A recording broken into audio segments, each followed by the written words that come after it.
Mas Só eu estou posso, na tela. eu não vejo a senhora falando, não sei A por quê. tela. Só vejo o som só. Escuto o som Ai, só. bom, hoje o som tá decente, né? Não tá ruim, não, né? Tá ótimo. Tá. Então vamos lá, gente.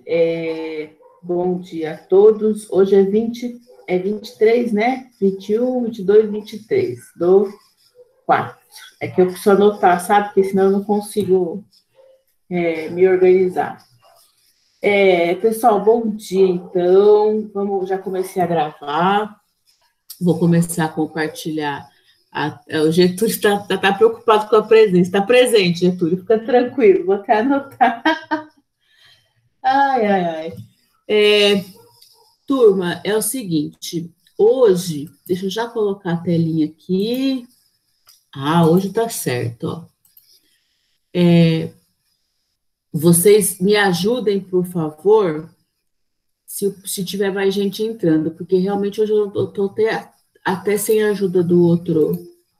Peraí, vou ter que voltar, do outro computador, porque hoje eu tive que vir aqui para casa da minha mãe, porque a gente tem prova, sabe? Aquela coisa de estudo online. Tenho uma filha de 11 anos, vocês sabem, e a gente tem, eu estou ajudando aí nessa sistemática. Inclusive, eu vou ter que encerrar, muito possivelmente, até antes das 10 horas a nossa aula, o que não tem problema algum, porque ela está organizada para se encerrar antes. Eu até pensei de avançar um pouquinho no assunto, mas eu achei melhor, por bem, na verdade, não avançar, em função da atividade que a gente precisa fazer hoje, que já está lá no sistema, que é um probleminha de segunda fase de exame de ordem, e essa atividade que vale os 2 pontos, eu coloquei lá ontem, na hora que eu coloquei no sistema, lá no AVA, eu pedi para vocês entregarem até segunda, por gentileza, tá? Então, eu quero tentar, inclusive, terminar a aula antes, para deixar com que vocês tenham a oportunidade de fazer ela hoje, se possível, tá? É um problema de segunda fase de exame de ordem relacionado às sucessões, exatamente relacionado ao nosso assunto. Especificamente, vai entrar na questão do 1829 do Código Civil, que é a questão da vocação hereditária. Tá? A única dica que eu digo, claro que vocês encontram as respostas na internet, não tem saída, mas tentem fazer por si só, na verdade, desenvolver o texto por si só, pensando o seguinte, que vocês estariam no momento de segunda fase, em épocas normais, na qual você tem acesso à legislação, né? Você não tem acesso à doutrina e você tem que fazer ela dissertativa, né? Então, eu falo em épocas normais porque a gente nem sabe como é que vai ficar o exame de ordem, né? Porque hora a OAB fala que vai voltar presencial, a hora a OAB fala que está cogitando a hipótese de fazer online, enfim, eu não sei como é que vai ser aí esse exame em função da pandemia. Mas é um problema antigo, e a única dica que eu dou, assim, lembrem-se sempre do que eu falei em sala de aula, de que meação não é a mesma coisa que sucessão. Quando a gente fala sucessão, eu sigo a vocação hereditária do 1829, tá? E quando eu falo de meação, é relacionado a regime de casamento. Basicamente é isso que a questão coloca. Eu peço a gentileza de vocês responderem até segunda, por favor, porque aí eu faço todo o levantamento na terça ou na quarta, que vai ser bem corrida a minha semana que vem por causa de uma série de audiências, mas para eu poder lançar essa nota aí na sexta-feira, tá? Que é o dia 30. Eu já fiz o levantamento de todos os trabalhos que vocês fizeram, eu não coloquei nota no portal, lá no AVA, eu fiz alguns comentários da primeira atividade, da segunda eu vou fazer esse final de semana, agradecendo, enfim, que vocês fizeram, mas eu não coloquei nota porque não faz sentido, né? Porque a nota, o combinado é 2 pontos e a nota que tem lá no portal que aparece é de 0 a 10, enfim, tá? Bom, entrando na nossa aula propriamente dita, né? Bom dia a todos aí que entraram Professora, depois. Diga. só tirar uma dúvida.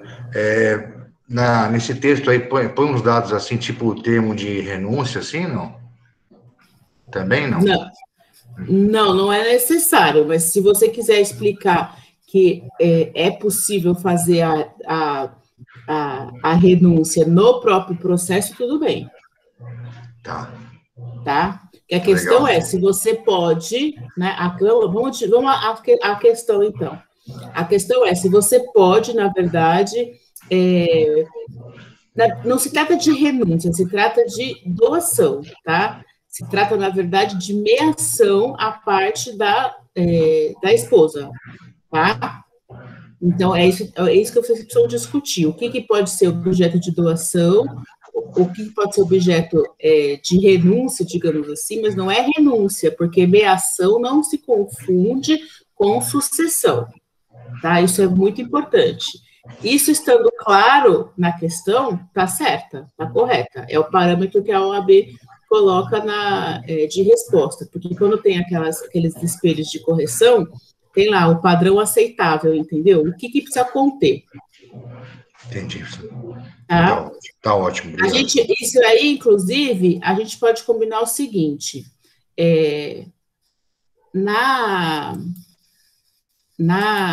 independentemente do que vocês vão encontrar aí na internet, enfim, na semana que vem, no dia 30, a gente começa a aula com esse padrão de resposta, só para vocês entenderem mais ou menos o que é cobrado, tá?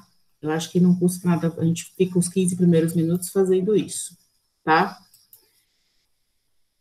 Gente, então é o seguinte, vamos lá, já está gravando a aula, e vamos lá para o nosso assunto hoje é um assunto simples, simples eu diria assim, é um assunto muito codificado, tá? Eu encontro tudo no código, e como não é algo que a gente trabalha recorrentemente, essa questão de testamento, mas é importante a gente entender as diferenças e entender, na verdade, o que a doutrina trabalha com isso, tá?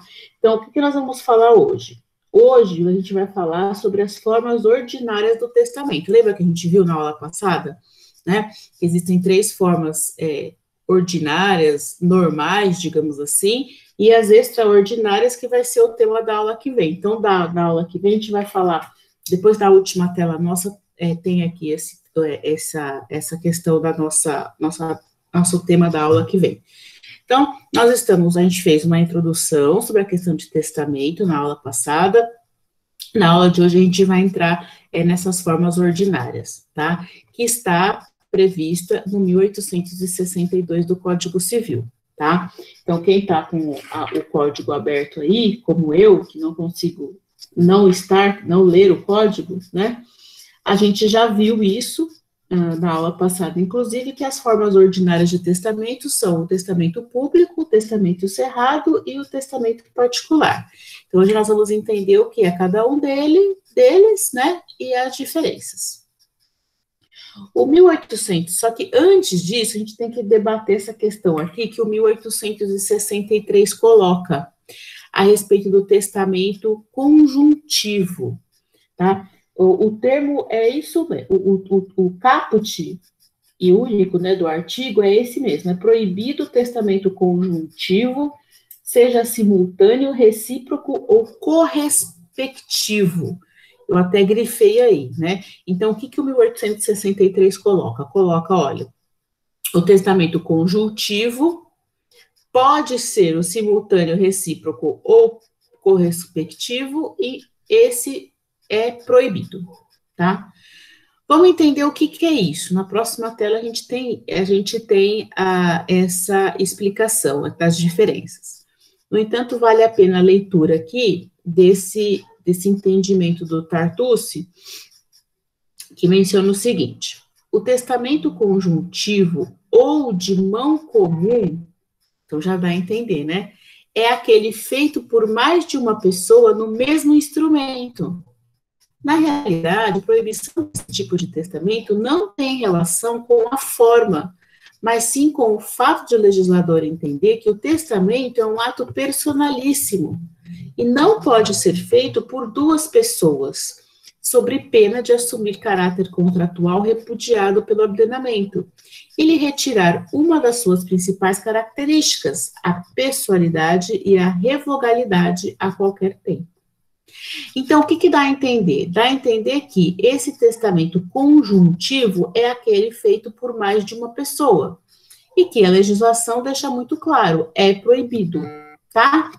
Ou seja, é proibido por quê? É proibido porque não dá para você ter dois atos de manifestação de última vontade, não dá para você ter o caráter de personalíssimo, que é do próprio testamento, né? Ou seja, algo individual, algo exclusivo, né? E aí, a legislação, além de falar da questão conjuntiva, fala das espécies, digamos assim, do conjuntivo, tá?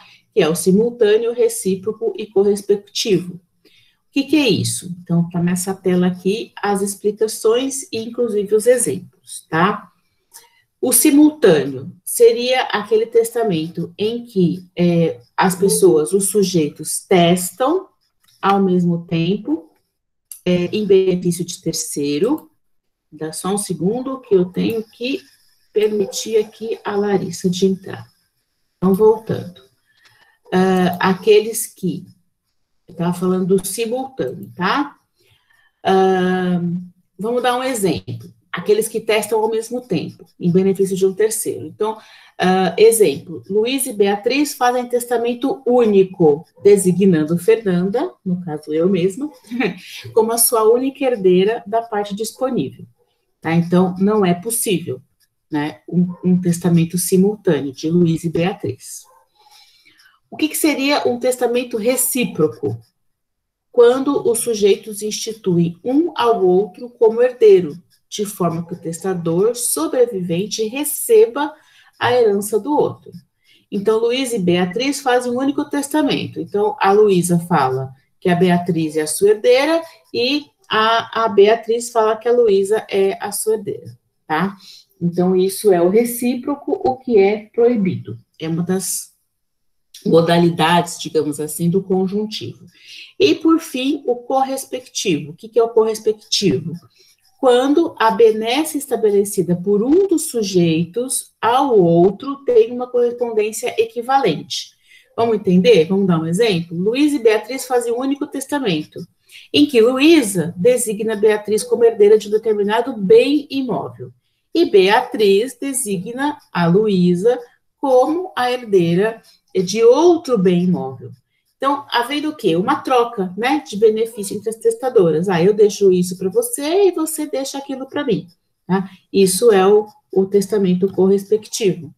O que não é permitido, então, na nossa legislação. Tá? Basta o 1863 para vocês entenderem essas diferenças. Ok? Então, essa é a disposição geral do testamento, das formas ordinárias de testamento. Então, vamos entrar agora na questão das diferenças entre o testamento público, o testamento cerrado e o testamento particular, tá? Vai ficar mais claro para a gente entender essas diferenças e vamos acompanhar, inclusive, essa disposição na legislação. Primeiro, professor, diga.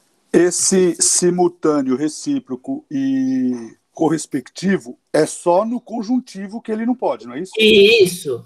Na verdade, assim, esse simultâneo recíproco e correspectivo é a explicação do que é o testamento conjuntivo.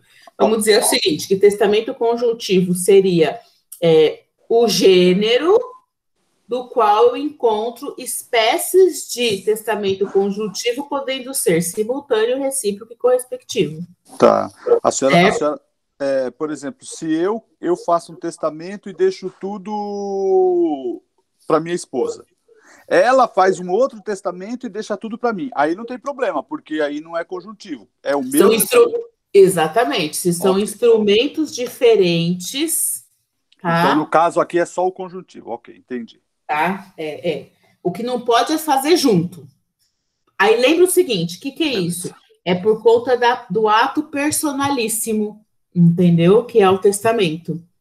Como ele indica, a manifestação de última vontade tem que ser da pessoa, não tem como você fazer em conjunto. Ok? Vamos lá. Então, vamos continuar no testamento público, tá? O testamento público, então, bom, a gente já sabe, né, que existe o público, o cerrado e o particular. O que é o público, tá?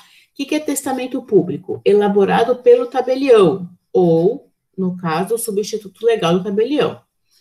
É aquele testamento onde você registra no cartório e você respeita a publicidade, tá? É um negócio jurídico solene, a lei exige, né, estabelece requisitos formais de validade e, descumprindo esses requisitos formais de validade, pode importar, inclusive, na nulidade, tá? Ou da cláusula ou do testamento como um todo. Aonde eu encontro isso? Eu encontro no 1864, que são os requisitos de validade do testamento público, tá? Então, como ele é um negócio jurídico, ele tem que se submeter a esses requisitos de existência, validade e eficácia. Então, eu vou lá para o 1864, tá? Está reproduzido aí na tela, mas a gente faz alguns comentários aqui. Qual que é o caput? São os requisitos essenciais do testamento público. 2 pontos. Inciso 1º.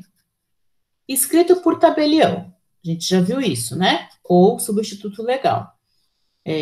Aonde que ele é escrito? No livro de notas, de acordo com a declaração do testador, né? Pode ter uma minuta, pode ter apontamentos, enfim, né? Depois, inciso 2.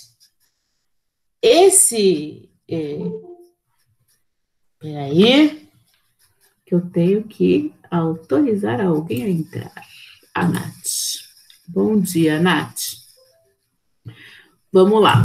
Esse inciso 2 fala que o instrumento, né, uma vez que ele é feito, ele tem que ser lido em voz alta pelo tabelião ao testador e a 2 testemunhas, ao mesmo tempo, né? Ou pelo testador na presença de uma dessas e do oficial. Então, uma vez que está escrita a manifestação de última vontade do testador, ela também tem que ser lida em voz alta, enfim, para saber se está tudo de acordo, né? E também esse instrumento, depois da leitura, tem que ser o quê? Assinada pelo testador, testemunha e o tabelião, tá? Aí tem um parágrafo único que fala que pode ser feito manualmente, mecanicamente, pode ser feito pela declaração de vontade das partes, impressa no livro, desde que isso seja o quê? Rubricado, enfim, seja respeitado aí a formalidade, né, que isso é próprio de um ato de testamento público feito na presença de um tabelião, tá?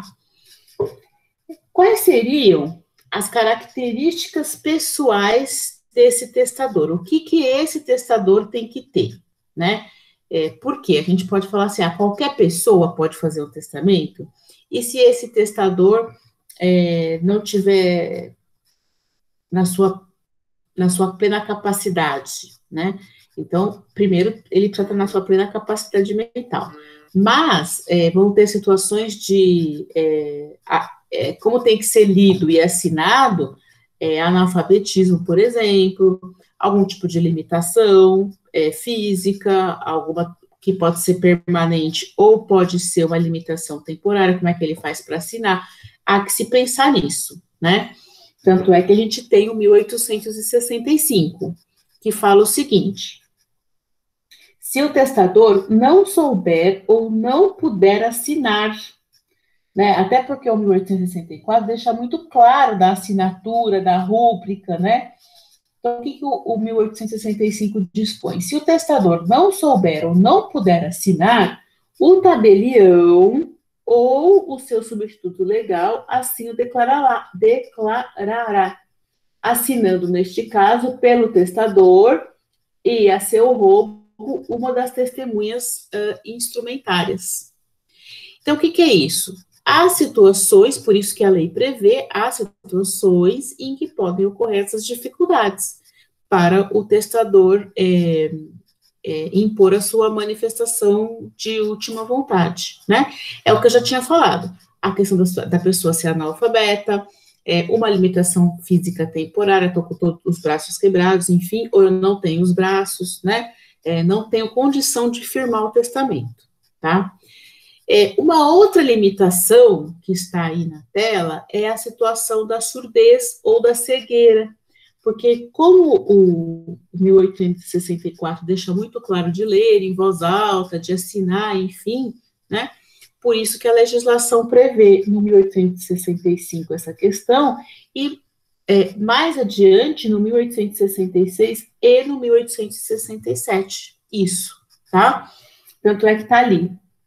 O 1866 fala que o indivíduo inteiramente surdo, sabendo ler, terá o seu testamento e, se não souber, designará quem o leia em seu lugar, presente as testemunhas.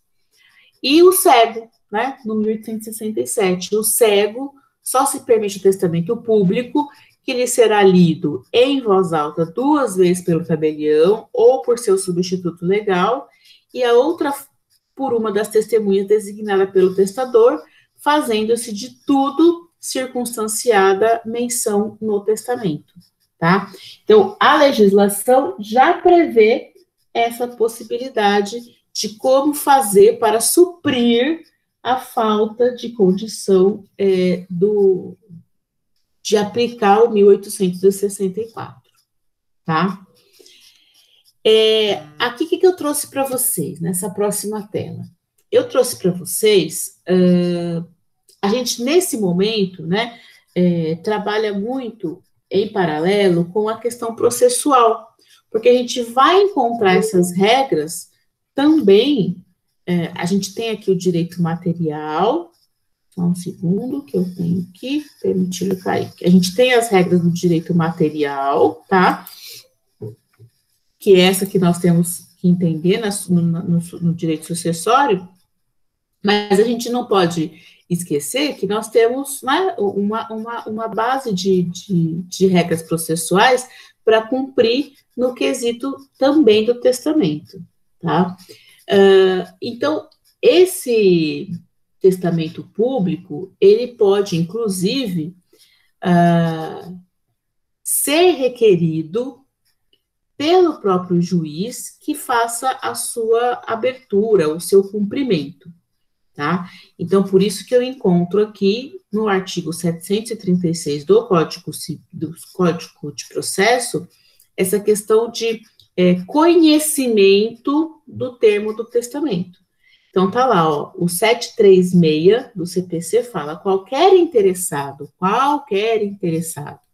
exibindo o traslado ou a certidão de testamento público, poderá requerer ao juiz que ordene o seu cumprimento, observando-se no que couber o disposto nos parágrafos do 735. O 735, ele fala sobre o testamento cerrado do CPC, porém, as disposições do parágrafo 1º, 2º, 3º em diante, eles servem também para o testamento público, ou seja, o que ele fala no parágrafo 1º do 735? Para abertura do testamento, o termo de abertura do testamento deve constar o nome do apresentante, como que ele obteve o testamento, a data, o lugar do falecimento do testador, as provas, qualquer circunstância digna de nota. Vai ser ouvido o Ministério Público, se houver, não havendo dúvida a ser esclarecida, o juiz manda registrar que vai cumprir o testamento. Então, é importante que a gente entenda essa questão, eu vou voltar nessa tela mais à frente quando a gente for falar sobre o cerrado, tá? Essa questão do testamento público é importante a questão justamente da publicidade, né? O nome fala publicidade, né? O nome fala testamento público, né? Então, visando essa questão da se é público, qualquer pessoa teria acesso, tá? Por isso que eu trouxe esse comentário aqui, para a gente entender essa questão de como ter acesso ao testamento público. Então, eu mencionei na tela anterior, deixa eu só voltar para vocês, eu mencionei na tela anterior as regras do próprio Código de Processo Civil que mencionam como ter acesso a esse testamento público. Aí vamos entender aqui essa questão de ser público, por isso que tem que ter publicidade e por que a gente tem um registro central, vamos dizer assim, dos testamentos, tá? Isso eu tirei lá do livro do Pablo Stolze, e vale a pena a gente comentar, porque vai dizer respeito a essa questão de ter um órgão onde tanto é que nos inventários hoje isso é necessário para ser feito, uma certidão de que não há testamento, porque se houver testamento, para você fazer o inventário de uma pessoa, de um de cujos, né, para você abrir o inventário de um de cujos, você tem que ter essa certidão deste colégio notorial que criou esse registro central de testamento, falando não há testamento registrado em nome daquela pessoa. Porque se houver o testamento, aí você tem que fazer o quê? Requerer a abertura desse testamento judicialmente, tá? Por isso que não tem como você fazer o inventário extrajudicial caso haja testamento, tá? Então, vamos lá, vamos ler isso daqui. Pois bem, visando a regulamentar a questão da publicidade, porque o testamento é público, né, são de testamento público, em São Paulo, em 2002, o Colégio Notarial criou o Registro Central de Testamentos. Trata-se de um banco de dados com todos os cartórios da capital que registra a existência de mais de 200 mil testamentos e sua eventual revogação desde a década de 70. Para disciplinar o assunto, as normas de serviço da Corregedoria Geral da Justiça do Estado de São Paulo, por meio do provimento 25 de 2005, é o item 26 da seção 16, determinam que os serventuários dos cartórios de nota e dos cartórios de registro civil das pessoas naturais e anexos de notas de todo o Estado de São Paulo remetam ao Colégio Notarial do Brasil, seção de São Paulo, até o 5º dia útil de cada mês, a relação em ordem alfabética dos nomes constantes dos testamentos lavrados em seus livros e suas revogações, e dos instrumentos de aprovação de testamento cerrado ou informação negativa da prática de qualquer desses atos.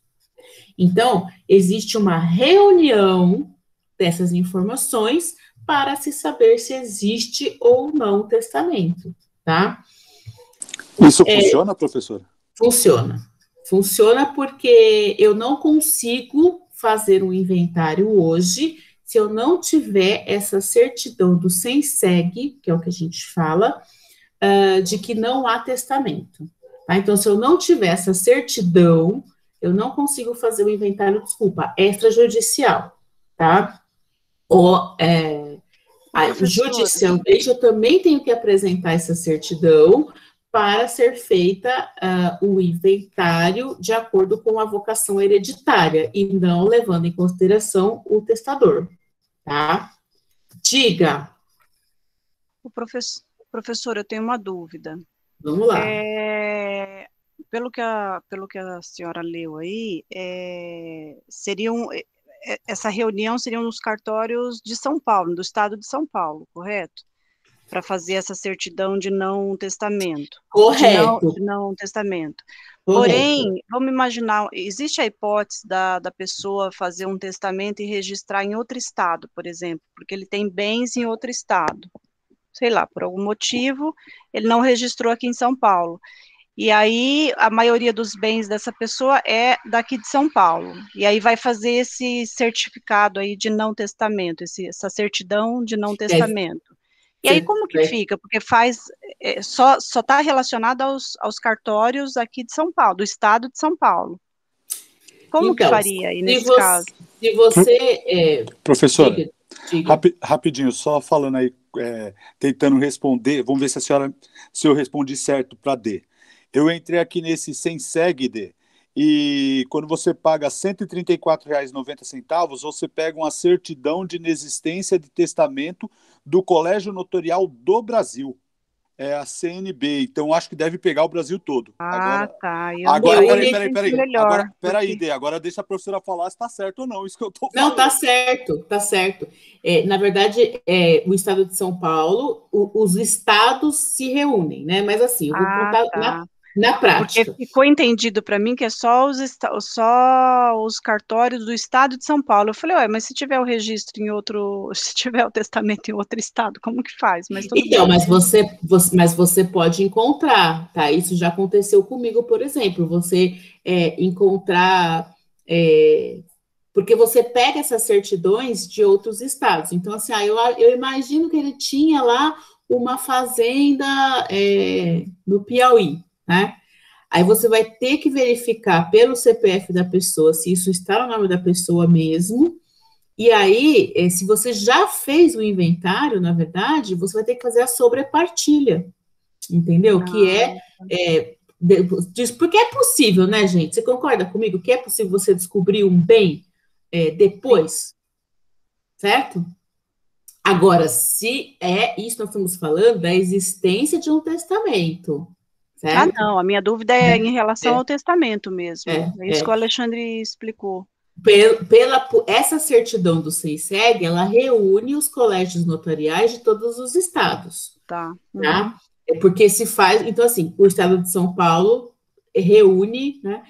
É a única forma que a gente tem de fazer o inventário provando... É a única forma que eu tenho de provar que não há o testamento, porque se houver o testamento, aí eu tenho que, se vier lá uma certidão positiva, vamos dizer assim, do SENSEG, olha, existe testamento no nome dessa pessoa, a gente tem que saber aonde está, aonde foi atestado isso, e aí vai ter que requerer o quê? A abertura desse testamento, judicialmente. Aí o pessoal que estava querendo o inventário começa a chorar, né? Falou, ferrou. Tem testamento. Porque vai dar mais em tese, né? Mas assim, vai ter que ser judicial, vai ter que fazer, ter uma parte dos bens aí que estão colocados. Diga. Agora, esse outro exemplo que a senhora deu aí de achar bens no inventário, isso aí é totalmente possível, porque para você reunir os bens da pessoa, às vezes a pessoa nem sabe. O que ficou vivo, digamos assim, o inventariante exato. Não consegue fazer esse levantamento, às vezes nem mesmo a tempo, né? Porque a gente tem 60 dias para simplesmente pagar o imposto de transmissão, né? E aí, assim, nesses 60 dias, você muitas vezes não consegue fazer esse levantamento todo dos bens. Aí volta a ter que fazer toda a sobrepartilha, enfim, né? Tá? Vamos só continuar a ler, então, a telinha, que ela tem várias informações, mas pode ir perguntando. Então, vamos lá, olha. Assim, requerida a abertura da sucessão, poderão os juízes de direito do Estado de São Paulo oficiar ao Colégio Notarial, Seção de São Paulo, solicitando informações sobre a existência de testamento, né? Isso está falando no aspecto judicial. Você pode, na verdade, solicitar essa certidão no SENSEG para saber se tem testamento ou não. Não tendo testamento, se todos forem maiores e capazes, você pode fazer o inventário extrajudicial, né, no cartório. Esse item 26, que diz respeito aí à seção 14, determina que a informação sobre a existência ou não de testamento de pessoa comprovadamente falecida somente será fornecida mediante requisição judicial ou a pedido do interessado deferido pelo juiz corregedor perante a comarca.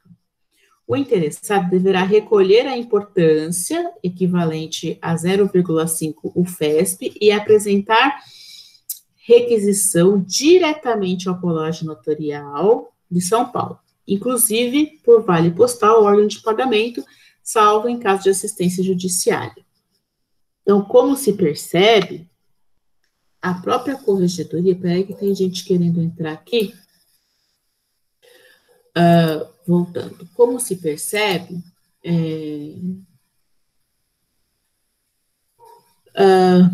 o acesso ao testamento público no Estado de São Paulo já foi restringido pelas normas da Corregedoria do Tribunal de Justiça. Na verdade, a síntese de tudo isso, tá, é essa questão. Eu lembro uma vez que o Braulino perguntou para mim, não, mas espera aí, se eu tenho lá, se vier voltar essa certidão do SENSEG, mencionando que, deixa eu parar de partilhar, porque senão eu não consigo. Se voltar a certidão do SENSEG que há testamento, como que eu consigo ter acesso ao teor do testamento? Tá? Então, no Estado de São Paulo, mas o testamento não é público, professor, o testamento é público. Mas vocês percebem que no Estado de São Paulo, as normas da nossa corregedoria, do Poder Judiciário Estadual, né, determinam o quê? Que você pode ter acesso a esse teor do testamento, desde que requerida, tá, previamente. Desde que requerida, que se recolha a taxa e se peça judicialmente. Essa é a questão. Tá? Então, é público? É público. É público, porém, né, você pode ser um terceiro interessado ou querer conhecer o teor? Sim, desde que você justifique e faça o trâmite de acordo com as normas do Tribunal de Justiça do Estado de São Paulo, tá? Então, eu acho que isso é interessante aí para a gente até questionar o limite da publicidade ou não, tá?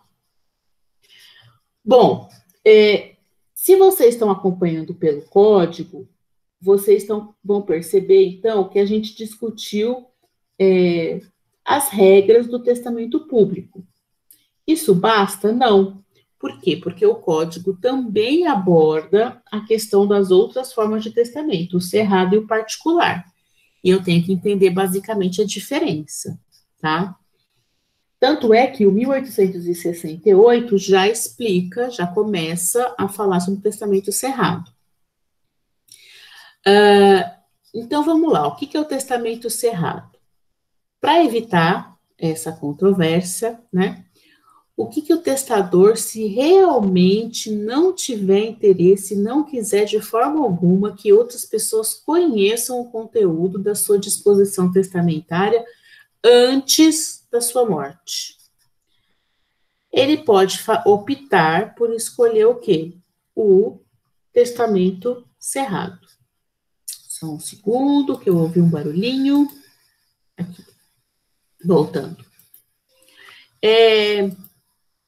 Esse testamento cerrado é uma outra modalidade de testamento. O nome já fala, né? Cerrado, totalmente fechado, tá? Então, é uma peculiaridade de um tipo de testamento. Ele pode ser escrito pelo autor ou por alguém ao seu próprio pedido. Pode ser assinado por ele, embora o conteúdo seja absolutamente sigiloso, tá? Tem que registrar no cartório? Tem que registrar no cartório. Por quê? O cartório faz o quê? Ele simplesmente fala que existe um testamento. Então, o que o cartório não alcança? Ele não alcança o conteúdo, tá? Então, toda aquela questão lá de ler pelo tabelião, na presença do testador, de acordo com o testador declarou, assinado na presença de testemunhas, não, né? O cerrado, ao contrário, tá? Ele simplesmente certifica que há um testamento, mas o conteúdo dele, o tabelião não tem como saber, o nome já fala, tá? Então, um segundo que o Ailton está entrando. Bom, voltando. A palavra cerrado, ela é justamente no sentido de falar que é uma disposição testamentária fechada, tá? De conhecimento extremamente limitado. Quem conhece só os termos é o testador, tá? Aí tem lá segredo, né, misticismo, que algumas denominações dessa modalidade, tá, do testamento cerrado. Qual que é a vantagem dessa forma? Na verdade, a vantagem é o sigilo, né, é que a vontade do testador não seja declarada publicamente, tá? Inclusive, que o próprio tabelião também não tenha esse conhecimento, né? Então, assim, o tabelião e as testemunhas, elas somente vão o quê? Testemunhar ou certificar de que existe um testamento, mas o que está escrito nele não se sabe, por isso que ele chama testamento cerrado, tá? O que está escrito aqui no 1868? Então, está falando assim, olha, o testamento escrito pelo testador ou por outra pessoa a seu rogo, ou por aquele assinado, será válido se aprovado pelo tabelião ou seu substituto legal, observando as seguintes formalidades. Primeiro, o testador entrega o seu termo, né, o seu testamento, ao tabelião na presença de duas testemunhas. O testador declara que aquele é o seu testamento e quer que seja aprovado. O tabelião vai lavrar o ato de aprovação na presença das testemunhas e vai seguir esse ato, né, ao testador e às testemunhas, e que esse ato de aprovação, assinado pelo tabelião, pela testemunha e pelo testador. E aí vem lá o parágrafo único que fala que ele pode ser, né, o cerrado pode ser escrito, desde que o subscritor numere, autentique com assinatura as suas páginas, né? Então, esse teor, ele não é aberto de forma nenhuma, tá? Vamos lá. Aqui eu quis trazer essa tela para a gente falar um pouquinho dessa questão do tal do costurado, né? Professora? Diga. Neste caso, somente o testador que tem o acesso às informações, outras pessoas não têm. Não tem, Isso é colocado como se fosse uma custódia, através de um envelope, lacrado com aqueles pingos que não pode ser violado e guardado num cofre, é isso? É isso que eu vou colocar agora, da ideia de costurado, né, que pode ser colado, enfim, né, é o que não só vai ser aberto a requisição judicial com o advento do falecimento, né. Exatamente isso que a gente vai falar agora, Braulino. Eu não sabia que os cartórios ofereciam esse serviço de guardar documentos também, ou isso tem que ser lacrado e guardado numa instituição financeira, alguma coisa assim? Não, eu acho, eu entendo, eu também não sei não, para falar muita verdade, mas eu acho que pode ser guardado no próprio cartório, ou pela própria pessoa, na verdade, né? Mas, olha só, vamos só ler essa tela aqui que a gente vai continuar discutindo isso daqui. Eu vou até perguntar, é que assim, eu desconheço realmente algum tipo de testamento cerrado, mas olha o que a gente pode ver dos livros que comentam e o que a legislação trabalha. Então, fala assim, olha, que esse ato em si, ele tem que ser acompanhado pelo oficial de registro, tá? O ato de que existe um testamento, que é o tal do auto de aprovação, que é feito imediatamente depois da última palavra do testador, declarando, sob a sua fé, que o testador lhe entregou para ser aprovado na presença de testemunhas. E aí, esse instrumento vai ser cerrado e cerrar e coser o instrumento aprovado. Então, lavrado esse auto, o testamento poderá ser efetivamente cerrado e costurado. O que é isso? Costurado, sim, né? Porque isso está no texto, né? Então, assim, a menção coser do texto legal refere-se literalmente a costurar. Agora, nos dias de hoje, como é que você faz isso? Você vai costurar, né? Então, tem formas de fechamento que o tabelião utiliza, né? Eu imagino cola, selo, né? Dá para ficar somente numa linha, né? Numa agulha, numa cera, enfim, tá? Bom dia. Professora, posso fazer uma menção que o Valero falou? Pode. Hoje o testamento ele não é mais feito dessa maneira. Antes era guardado pelo tabelião em cofre. A considerar que poderia haver, como já houve, acidentes com incêndio, aquela coisa toda, sim. Toda a documentação, hoje ele é cerrado com aquela autenticação eletrônica, com certificado eletrônico, aonde o tabelião, só ele tem a chave eletrônica, a assinatura eletrônica. E aí é guardado na nuvem, digamos assim. Isso, hoje é guardado de forma eletrônica em nuvem aí. Ou, na verdade, existe o papel, o documento que é feito, mas não mais é guardado hoje pelo tabelião. Ele é entregue ali para o testador. Porque você acaba tendo cópia, né? A ideia faz muito sentido isso.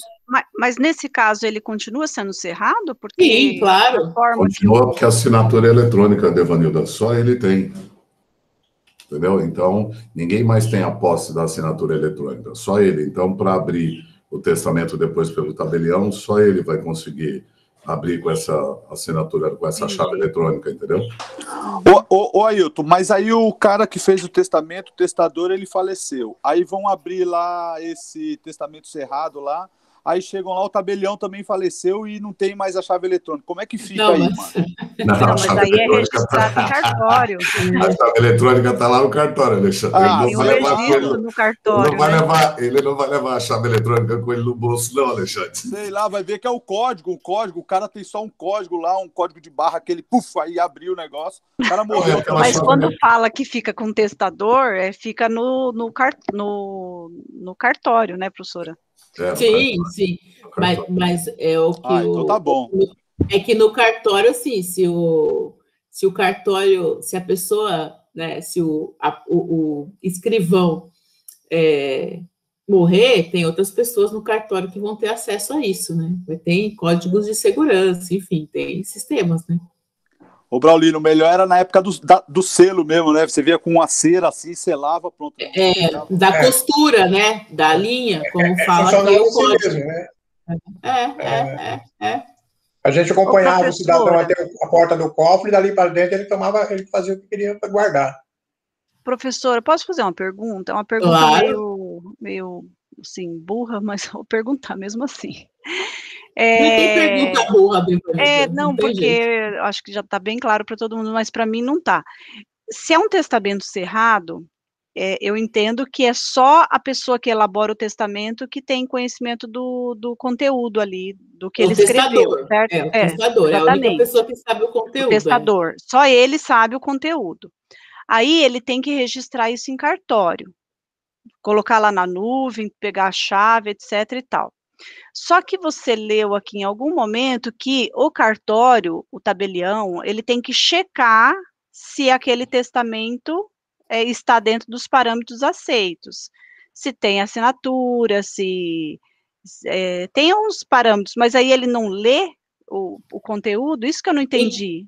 Então, não é pergunta burra. Na verdade, o que está muito claro na lei é a questão do sigilo da informação que está lá dentro, né?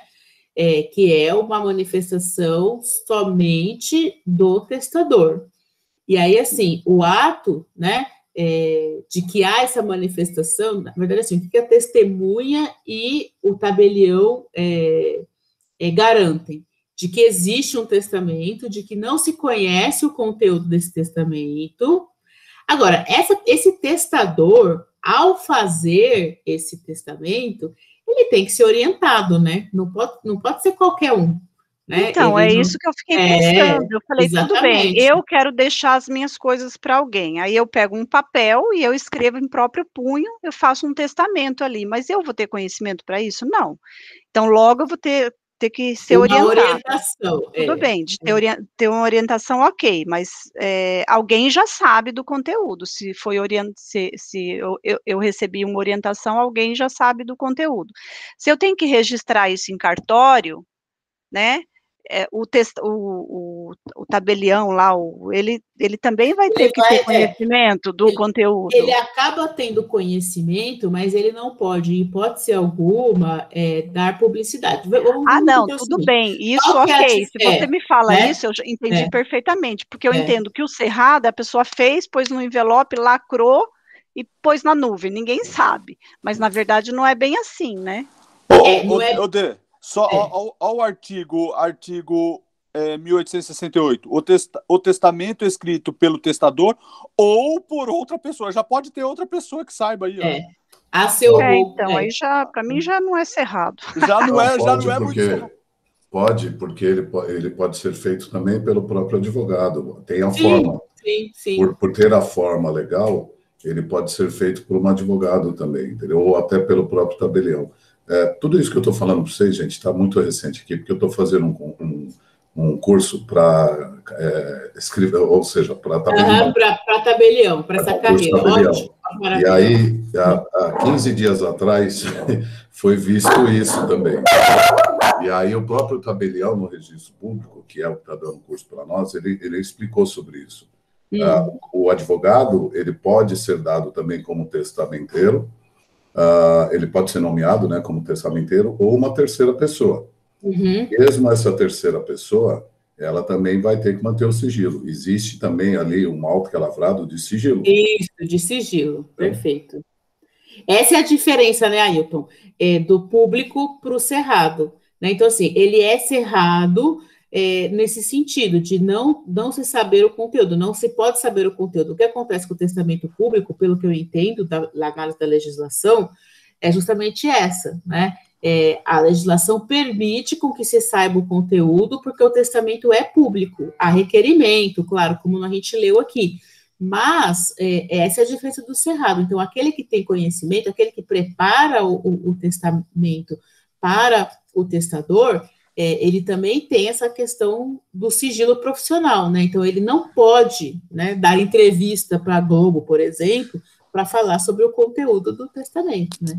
Professora, pelo que eu entendo, eu posso estar errado também, igual a D, mas pelo que eu entendo, ele é assim, vamos supor que meu pai faça um testamento. Aí o testamento dele é um testamento cerrado, mas ele precisou da ajuda de um advogado, do tabelião, ele precisou da ajuda. Só que esse testamento, ele é cerrado para mim, para o meu irmão, para minha irmã. O que meu pai deixou para mim, para o meu irmão, para minha irmã, para os meus sobrinhos, aí eu já não sei. Eu como ou para o terceiro, ou para amante. Ou para amante, ou para o, sei lá, se ele tem outros filhos fora. Sim.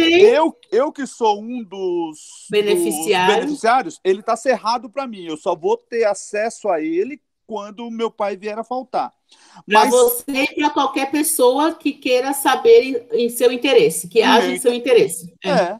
Agora eu acho, né, pelo que eu estou entendendo, porque pelo que a gente viu, muita gente sabe desse testamento cerrado. Quem escreveu, o próprio advogado, o Ailton, o tabelião. Sim. São pessoas que estão comprometidas, né? Você percebe que existe uma questão todos comprometidos com isso. Só complementando o que o Ale falou e o que a professora também tinha explicado. Me gerou a dúvida do cerrado, porque eu tenho um amigo que ele fez um testamento, e uma vez ele estava conversando comigo, ele falou, não, eu já fiz testamento das minhas coisas para deixar para minha filha, porque ele é separado da mulher, enfim. E aí eu falei, eu queria, por curiosidade, né, até por ser aluna de direito, eu comecei a fazer várias perguntas para ele. Claro. Aí ele falou assim, não, a advogada me orientou, eu fiz com uma advogada, testamento, e eu falei, onde fica esse testamento? Ele falou, eu deixo uma cópia no cofre em casa e deixo uma cópia no escritório da advogada. Então, aí a gente vai passar para a terceira parte do então, nossa esse parte. seria o cerrado ou o particular? Não, particular. Ah, tá, então tá bom. Beleza. Particular. Eu entendo que seria o particular. Não, aí ele falou isso, é registrado, obviamente, mas fica o físico, fica nesses dois lugares que ele falou. Então, vamos lá. O que a gente está falando do cerrado ainda? Para a gente já entrar no particular, porque é interessante. O que 1801 coloca? Para a gente não esquecer. Não podem ser nomeados herdeiros nem legatários. Pessoa que, a roubo, escreveu o testamento, nem seu cônjuge ou companheiro, ou seus ascendentes e irmãos, testemunhas do testamento, concubino do testador casado, tabelião, civil, militar, ou seja, a gente já viu que essas pessoas não podem ser beneficiárias, né? Digamos assim, legatárias no caso do testamento, tá? Cerrado também. Qual que é o processo? Então, aí vamos lá. Lá no CPC existe o procedimento de abertura desse testamento cerrado, que está no 735. Lembra como eu falei? Eu vou retornar a essa tela mencionando o seguinte: o 735 do CPC coloca: recebendo o testamento cerrado, o juiz, se não achar vício externo que o torne suspeito de nulidade ou falsidade, abrirá e mandará que o escrivão o leia em presença do apresentante. Aí tem que ter o termo de abertura, o nome do apresentante, quem está apresentando, né? Como que ele obteve o testamento, a data, o lugar do falecimento do testador e as provas, né? E qualquer circunstância que seja importante ser apresentado, tá? Ouve-se o Ministério Público. Se o Ministério Público não pedir para ser esclarecido nada, o juiz, então, manda registrar, arquivar e cumprir esse testamento, né? Feito esse registro, o testamenteiro vai ser intimado para assinar esse termo, né? Se não tiver um testamenteiro nomeado, lembra que a gente viu o testamenteiro na aula passada? Se não tiver um testamenteiro nomeado, ou se ele estiver ausente, se ele não aceitar esse encargo, o juiz vai nomear o testamenteiro dativo, né? Observando-se a preferência legal, que a gente já viu na aula passada também, né? Que são os herdeiros, né? E o testamenteiro tem que cumprir essa disposição testamentária e prestar conta para o juiz, né? Então, realmente, não é assim tão simples, né? Mas eu gostei aí da contribuição do Ailton, que está fazendo algo muito fresquinho para a gente. Isso ajuda, né? Porque é algo realmente que a gente... Eu, na prática, gente, eu tenho 22 anos de formada e, na prática, eu nunca vi, porque também nunca estudei, nunca fiz concurso para essa questão de cartório. Eu tenho um amigo, por exemplo, que é dono de cartório. Então, assim, né, está fazendo as situações atualizadas. Diga, Ailton. Vou fazer também mais um parênteses aí. Esse testamento, ele só pode também ser feito num tabelião de notas, viu? Não pode ser em registro público. De notas, isso. Perfeito. Houve já alguns erros aí, até por operadores do direito, tá? Fazendo testamento e levando a registro no cartório de títulos e documentos. Aí ele se torna público. Isso, perfeito. Então, mas há esses erros direto, né? Porque esse universo aí do sistema cartorial, ele é bem específico, né? São atos específicos e que realmente, se você é operador do direito, lidar com o Poder Judiciário o tempo todo, como é uma coisa extrajudicial, né? Você realmente, eu acredito, se você leva esse cerrado para o títulos e documentos, acabou, virou público, tá certo, né? Ô, professora. Oi. Aí, vamos lá, vou voltar ao exemplo do meu pai. Meu pai faleceu, eu vou fazer o inventário e percebo, aí entro lá no Senseg, lá, percebo que tem um testamento. E o testamento é um testamento cerrado. Aí eu dou a entrada lá e peço para que seja aberto. Aí, como a senhora leu, recebendo o testamento cerrado, o juiz, se não houver vício externo que torne suspeito de nulidade ou falsidade, o abrirá e mandará que o escrivão leia em presença do apresentante. Ou seja, o escrivão vai ler, aí que ele vai ler e vai... aí que vai ser aberto. Na minha presença, ou o juiz, ele vai ler em separado e vai falar, opa, o pai do Alexandre aí, na verdade ele fez o testamento e deixou para mais 10 filhos que ele tinha fora. Ou o juiz tem que citar todos os que estão lá no testamento e ler na presença de todos? Então, eu entendo que ele vai, da presença de todos aí, é uma publicidade, daquele que está apresentando, né? E vai falar assim, olha, esse também está sendo beneficiado, esse também vai ter sido beneficiado, aí o testamenteiro é que vai ter que se preocupar em fazer cumprir esse testamento, né? É porque... assim, achar essas pessoas que são beneficiadas. Eu estou perguntando porque a gente vê muito isso em filme, né? A senhora mesmo falou de uns poucos anos e nunca viu. Aí eu fico imaginando o cara com o testamento. Nessa hora, o testamenteiro, o cara do cartório, ele leu, aí eu fico imaginando. O Ale, testamento é sempre uma surpresa. Pois é, então, aí eu fico imaginando ele pegando, ele chamando todos, colocando numa mesa lá, em redor de uma mesa, aí ele vai... Não é possível, se não for possível você reunir todos, como é que faz? Pois é, então, é estranho, porque, na verdade, assim, se o meu pai já fez um testamento cerrado, se já não foi um testamento lá aberto, lido lá, tal, se ele fez cerrado é porque ele quis direcionar algumas coisas dele, não para os 3 filhos, mas tem mais filho fora, ou tem mais mulher fora, sei lá. Então ele já fez o negócio cerrado. Não, mas é o cerrado, Ale, até a morte. Ele morreu, meu amigo, pode abrir para todo mundo. Mas é isso que eu tô falando, deveria abrir. É para ninguém saber enquanto ele estiver Depois vivo. Que ele morrer, tem que pensar no procedimento, né? Não, o que a legislação... Mas é porque assim, porque eu sou o filho mais velho, eu vou fazer todo o processo lá, percebo que ele tem o testamento. Aí eu vou lá, faço isso, aí peço, e o juiz determina que o escrivão leia em presença do apresentante. Eu sou o apresentante. Ele vai ler na minha presença, e os meus irmãos e esse monte de mulher que meu pai teve fora do casamento? Na verdade, eles vão ser citados. Pelo testamenteiro para receber o que tá determinado no testamento.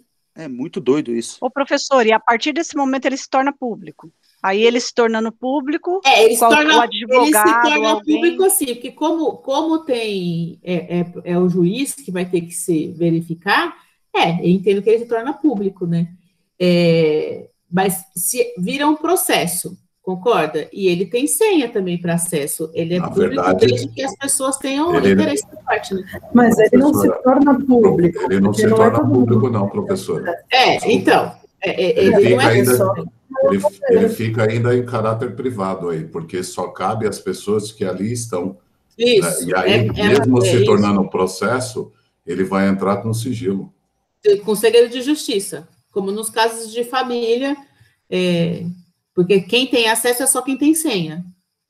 Não é isso, Ailton? Exatamente, é isso mesmo. E a abertura que o Alexandre estava questionando ali, quem faz a abertura, quem faz a leitura dele é o tabelião. O tabelião que transcreveu o testamento, ele tem que estar presente. É ele que faz a leitura depois. Não que testemunhou, né? É ele que testemunhou. É ele que faz a leitura. Mesmo junto com o advogado, que tem cópia, sendo ele o testador, quem faz a leitura é sempre o tabelião. Natália, você tinha levantado a mão, não é? Eu tinha, professora, porque eu pensei no seguinte, na dúvida do Alexandre aí, as pessoas vão ser citadas e quem não for encontrado vai ser citado por diário oficial, né? Por edital, né?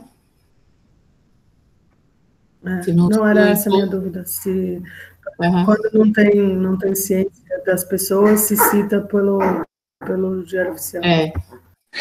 É que, na verdade, professora, a minha dúvida é que, assim, eu achei meio estranho ele ler, como está escrito aí no artigo, o escrivão ou o tabelião, ler só na minha presença. Eu acho que ele não deveria ser ele lido na minha presença, como está no artigo. Que você queria que ele lesse na presença de todos, igual nos filmes. De todos! Não, é porque, assim, porque se meu pai já fez o negócio já meio... pra gente não só saber lá não na saber. hora. Aí, quer dizer, aí eu dei a entrada, ele vai ler na minha presença, eu já vou chegar em casa e falar, nosso pai foi um desgraçado que teve 10 mulheres do lado de fora e não deixou lá. Então, assim, se é na hora, eu sei lá, eu tô só imaginando. Mas eu entendo diferente, Ale. Eu entendo que o testamento cerrado é para qualquer tipo de pessoa, não só para os familiares e não apenas para esconder caso e filho extra e essas coisas. É porque se ele ficar público, qualquer pessoa que pesquisar vai poder ler o conteúdo dele. Deus que me livre, seu pai é milionário e herdou só uma pessoa, ele é assassinado. E aí, quem vai ser a primeira pessoa, tipo, que pode ter sido a mandante do crime? A pessoa herdeira. Igual está acontecendo no caso do Louro José aí. Ele fez testamento, né? É isso? Ele fez testamento deixando 50% da fortuna dele para a atual esposa. Só que ele fez esse testamento há um tempo atrás, e aí os filhos agora estão tentando impugnar, porque tem uma conversa gravada em áudio de WhatsApp, dizendo que ele queria cancelar o testamento e tal, só que não teve tempo, porque ele morreu antes. Vixe, mataram o Louro José, então? Então, não se sabe se mataram, né? Aí estão fazendo as investigações, mas assim, uma das testemunhas, porque diz que ele teve um infarto, eu acho, não olhei direito, e esse infarto foi em decorrência, parece, de uma briga com a esposa, que seria ex, porque ele queria voltar com a mãe dos filhos. Enfim, é um rolo familiar aí. Cenas do próximo capítulo. Interessante. Mas o testamento que ele fez não foi cerrado, foi público, muito possivelmente, né? Ele deve ter sido feito, enfim. Não sei também. Então, provavelmente, porque os filhos tinham ciência que ele tinha deixado 50% do dinheiro para a atual esposa. Que é o que ele pode dispor, né? Quando você faz. Nunca se esqueçam, gente. Aí é coisa básica que a gente já viu. Que só dá para você dispor 50% do seu patrimônio em testamento, que os outros 50% é o quê? É da legítima. Aí, no caso do Louro José, dos filhos, né? Que são os herdeiros, da ordem da vocação hereditária, tá? Interessante. É que duro que a gente não consegue ver o caso na prática do judiciário, né? Como notícia jurídica, e sim como notícia de fofoca, mas vamos ver se nesses sites jurídicos aparece alguma coisa aí, a gente pode até trazer, de repente, para discussão em sala. Gente, olha, vamos falar agora, então, acho que foi a Devanilda ou a Leorgia, não me lembro mais, do particular, do exemplo que ela... Vamos ver o que é o particular. Então, visto o público, visto o cerrado, agora o particular, que é a outra modalidade, tá? O que é o testamento particular? Se vocês observarem o código do 1876 até o 1880, tá? Essa parte dos codicilos a gente vai ver semana que vem. Eu tentei deixar a aula hoje mais curtinha, justamente pela tarefa que a gente tem que fazer aí, atividade, tá? Bom, vamos lá. Testamento particular é aquele que é escrito pelo próprio testador, sem a participação do tabelião e com a dispensa do seu registro, tá? Então, tal característica é também denominada testamento hológrafo. No artigo 1876, a gente vê a forma que é determinada. Então, ali, olha, o testamento particular pode ser escrito de próprio punho ou mediante processo mecânico. Parágrafo 1º. Se escrita de próprio punho, são requisitos essenciais à sua validade que seja lido e assinado por quem o escreveu, na presença de pelo menos 3 testemunhas que o devem subscrever, tá? Então, olha lá, aqui na tela que eu estava lendo a lei. Se é escrito de próprio punho, ele tem o que é essencial para ele ser considerado válido: ser lido e assinado por quem o escreveu, acabei de ler isso no parágrafo 1º, e acabei de ler também a questão das testemunhas, tá? A legislação deixa claro pelo menos 3 testemunhas. Se for escrito de forma mecânica, ele não vai poder ter rasura, não vai poder ter espaço em branco, tem que ser assinado pelo testador, lido na presença de alguém, por pelo menos 3 testemunhas também, que vão subscrever o documento, tá? Isso está no parágrafo 2º. Vou retomar aqui. Se elaborado por processo mecânico, não pode conter rasura ou espaço em branco, devendo ser assinado pelo testador, depois de o ter lido na presença de pelo menos 3 testemunhas que o subscreverão, tá?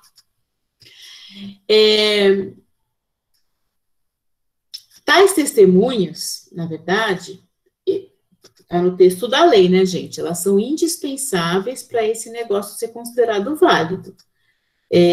Tanto que deverá ter, eles têm que confirmar isso, né, em juízo. No código anterior, exigiam-se mais do que 3. Né? No código de 16, exigiam-se 5 testemunhas. E agora, no código de 2002, foi reduzido para 3, tá? É importante também estabelecer, a gente lê aqui no 1880, que ele pode ser até mesmo escrito em língua estrangeira, desde que as testemunhas o compreendam, tá? Então, isso está no texto aqui. O testamento particular pode ser escrito em língua estrangeira, contanto que as testemunhas o compreendam, tá? Então, tá muito claro aqui que então, qual que é a diferença? O público, o cerrado e o particular, eles vão ser diferentes na medida que se exige testemunha no público, porém não é específico com 3 testemunhas, né? Não exige-se a presença do testador, e aí, assim, a questão processual, na hora de abertura desse testamento do público, ele fica sujeito, sim, a questionamento, né? A gente não pode, na questão da abertura do particular, ele dá mais margem de possível nulidade, de possível alegação, enfim, né? Mas eu acho que vale a pena a gente partir agora para as nossas últimas telas, para discutir justamente isso, essa questão processual, tá? Então, assim, do mesmo jeito que o testamento cerrado, o registro do testamento e cumprimento do testamento particular também está previsto nas regras do Código de Processo Civil, tá? Tanto é que o 1877 do testamento particular, aqui do Código Civil, já fala: morto o testador, publicar-se-á em juízo o testamento, com citação dos herdeiros legítimos, tá? O que requer essa publicação, né? Primeiro, atribui-se legitimidade ao herdeiro, ao legatário ou ao testamenteiro, tá? A um desses, né, para requerer em juízo a publicação desse testamento particular. Então, aí, na morte do testador, que ele vai acabar se tornando público, né? Por quê?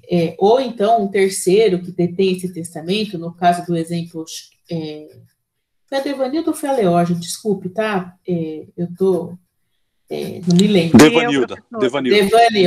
Então, eu tá, sou Devanilda, inocente, obrigada. até que se prove o contrário. Não, é que eu na verdade, eu me confundi, assim, que vocês duas são... Não, eu falei a história de um amigo meu. Isso, do seu amigo, então. Então, nesse caso, o seu amigo, ele é o terceiro, concorda? Que detém o testamento? E aí, ele vai ter que fazer o quê? Publicidade, né? Aí a gente usa o 737 do CPC, tá? E esse requerimento, claro, vai vir acompanhado do próprio instrumento, do próprio testamento, tá? De acordo com o 737, eu vou só abrir o 737, porque eu gosto de falar com vocês quando a gente está com a lei aberta. Não consigo não ler. Então, tá aqui, ó. Tem os exemplos aqui na tela, mas eu vou ler aqui, o 737. A publicação do testamento particular poderá ser requerida depois da morte do testador pelo herdeiro, pelo legatário ou pelo testamenteiro, bem como pelo terceiro detentor do testamento, no caso, o advogado amigo da Devanilda, né, se impossibilitado de entregá-lo a algum dos outros legitimados para requerê-lo. Parágrafo 1º. Serão intimados os herdeiros que não tiverem requerido a publicação do testamento. Parágrafo 2º. Verificando a presença dos requisitos de lei, ouvido o Ministério Público, o juiz confirmará o testamento. Parágrafo 3º. Aplica-se o disposto nesse artigo ao codicílio e ao testamentos marítimo, aeronáutico, aí a gente vai ver ainda os testamentos extraordinários, né? Marítimo, aeronáutico, militar ou num culpativo. E parágrafo 4º, observar-se-á no cumprimento do testamento disposto do 735, que a gente já mencionou, tá? Só de curiosidade, esses artigos aqui do CPC, eles estão naquela parte dos procedimentos de jurisdição voluntária, tá? É super legal quando a gente está... desculpa o termo super legal, mas não tem como, né? Porque a gente estuda, gosta do assunto, enfim. Quando a gente está estudando o direito material, a gente tenta fazer analogia com a questão do direito processual, né? Para a gente ver exatamente como é que isso vai acontecer. Estou falando isso porque, inclusive, eu estou vendo essa coisa da interdição aqui no 747 do CPC agora, porque eu abri aqui no 737, isso passou comigo essa semana, né? Então, assim, eu trabalhei, a gente tem vários processos de interdição no escritório e a gente mudou aí um pouco do procedimento, a gente tinha uma audiência essa semana de justificativa para isso, e aí, assim, é bom a gente saber, né, processualmente como isso se dá, tá? Então, por isso que é interessante a gente, ao analisar essa matéria que a gente está vendo hoje, tá lá do 735 ao 737, né, todo o procedimento do CPC em relação à abertura aí do testamento particular e também do cerrado, tá? Bom, a gente já viu essa questão, né, de que as pessoas que não forem encontradas terão que ser intimadas por edital. É importante a gente saber dessa questão da oitiva das testemunhas, né? Por quê? Porque ouvindo as testemunhas que se confirma aquela questão, o princípio que a gente está vendo desde o início do nosso semestre aqui, que é a vontade do testador, né? O conteúdo daquilo que está no testamento. Isso é extremamente relevante, é isso que garante a segurança jurídica desse testamento, tá? Uma vez que ele não tem registro, né? Ele não tem registro público, então ele é um testamento particular. E aí é necessário verificar se realmente ele condiz com a manifestação de última vontade do testador, tá? E aí, o 1878, ele deixa claro, o 1878, desculpa, ele deixa claro, né, que se as testemunhas forem contestes sobre o fato da disposição, ou ao menos sobre a sua leitura perante elas, e se reconhecerem as próprias assinaturas, assim como a do testador, o testamento vai ser confirmado, tá? Então, olha a importância aí das testemunhas nesse caso do particular, tá? O que a gente pode aqui comentar como última tela do caso do particular? Ficou pequenininho, mas é só para a gente ir encerrando. Um aspecto digno de nota é essa questão de que todas as testemunhas precisam confirmar, tá? No Código Civil anterior, já foi falado, eram exigidos 5, tá? Faltando 2, poderia ser confirmado conjuntamente por 3 remanescentes. Esse panorama mudou com o Código Civil de 2002, passou a exigir no mínimo 3, tá? Então, assim, é uma alteração significativa, digamos assim, tanto é que o parágrafo único do 1878 fala sobre essa falta, então ele diz expressamente, ó, se faltarem testemunhas, porque as testemunhas também podem morrer, né, por morte ou ausência, e se pelo menos uma delas o reconhecer, o testamento poderá ser confirmado se a critério do juiz houver prova suficiente da sua veracidade. Percebe que isso deixa muito para a mão do juiz também analisar, né? Então, assim, não é necessário um quórum de maioria absoluta para reconhecer a validade desse testamento particular. E aí a gente vai se socorrer de todos os meios de prova, né, se tiver na defesa do interesse de um dos legatários, enfim, né, para convencer o magistrado, admitindo, inclusive, para ele, né, que essas testemunhas presentes tem que se buscar, na verdade, para com que as testemunhas presentes reconheçam a manifestação de última vontade do testador, que aí a gente vai para o 1879. Em circunstâncias excepcionais, declaradas na cédula, o testamento particular de próprio punho e assinado pelo testador sem testemunhas, poderá ser confirmado pelo juiz, confirmado a critério do juiz, né?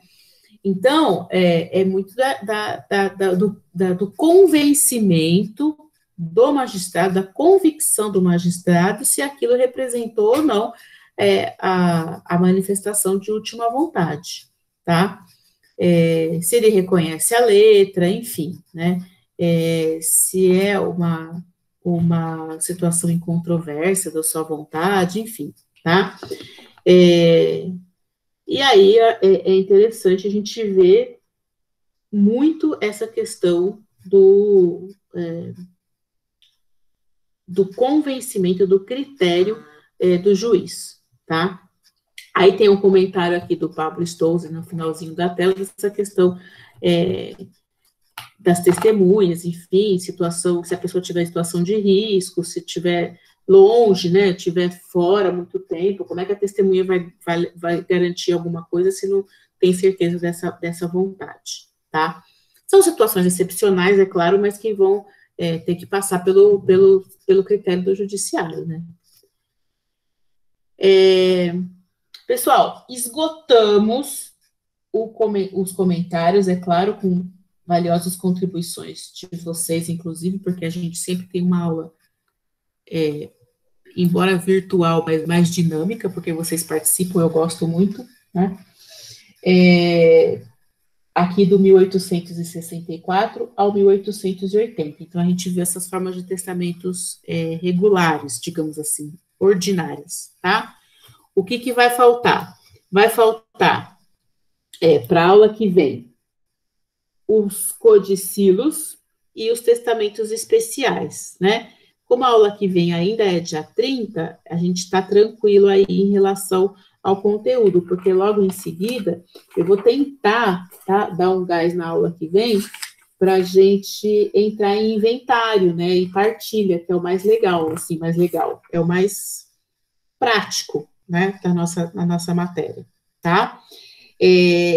Eu cumpri o objetivo, estou encerrando mais cedo. Bom, primeiro preciso falar, vocês têm dúvida, vocês querem perguntar, querem fazer outros comentários, porque a minha ideia era justamente terminar um pouquinho antes, para dar tempo de vocês fazerem a atividade e ninguém deixar de entregar até segunda, não sobrecarregá-los no final de semana, não deixar de entregar até segunda, justamente para a gente garantir aí a participação e a pontuação máxima, né? Já que na segunda, na sexta-feira, tenho que mandar as provas, as notas. Diga, Nath. Ontem eu consegui entregar no AVA aquela atividade que a senhora tinha pedido para eu mandar por e-mail. Eu consegui subir, tá, no sistema. Ah, tá. Então eu vou, esse final de semana eu vou olhar todas as dessa semana, aí eu já consigo considerar a sua. Fica tranquila. Tudo bem. Se alguém tiver, é até bom você estar falando, Natália, porque assim, se alguém tiver problema do AVA, não hesite em mandar para mim por e-mail, né? Vocês têm meu e-mail pessoal, outro aluno já me mencionou isso, pode mandar por e-mail. Eu considero, porque aí eu tenho o meu controle físico, tá? E aí eu só não sei como é que eu faço para lançar, enfim, mas eu considero, né? Porque se eu for chamada, não, professora, até fizeram isso, eu não sei como é que é aqui na faculdade, na outra faculdade que eu dava aula era assim, né? Você tinha que manter essas listas até o ano seguinte, porque ia sempre encontrar, né? E eu continuo tendo essas listas até, guardo por uns 2, 3 anos aí, porque o pessoal ainda me procura e fala assim, você tem minha nota, sabe aquelas coisas? Espero que aqui não aconteça, tá? Gente, ó, eu já estou considerando as presenças aqui pelo eu consigo ver aqui as pessoas que estão, tá? Quem precisar sair, não tem problema, pode sair, não precisa nem... eu já acabei de colocar, ó a intimidade da professora. Né? Na dúvida, eu já escrevi. Mas ó a minha intimidade, né? Não, pode me chamar, não tem problema nenhum, imagina. Então, já acabei de colocar seu nome aqui, porque eu estou vendo. Aleógio, Getúlio, ok, tá? Gente, olha, agradeço. Me deu presença, professora. Já te dei também, Natália, fica tranquila. Lembra que o Kaique é o Carlos Henrique. Mas eu sei. Tá, gente, bom final de semana, viu? Obrigada, professora, pela aula. Obrigada a vocês. Não deixem de fazer atividade, por favor. Presente, professora. Até semana que vem agora, professora. Tchau, obrigada pela aula. Bom final de semana a todos. Obrigada a vocês. Tchau, professora. Pessoal, até semana que vem. Vamos todo mundo falando junto. Valeu, até mais. Bom final de semana. Tchau. Tchau, professora. Bom final de semana a todos. Até os cachorros falaram tchau, né? Tchau, gente. Bom fim de semana. Tchau. Obrigada, viu? Bom fim de semana para todos aí. Tchau.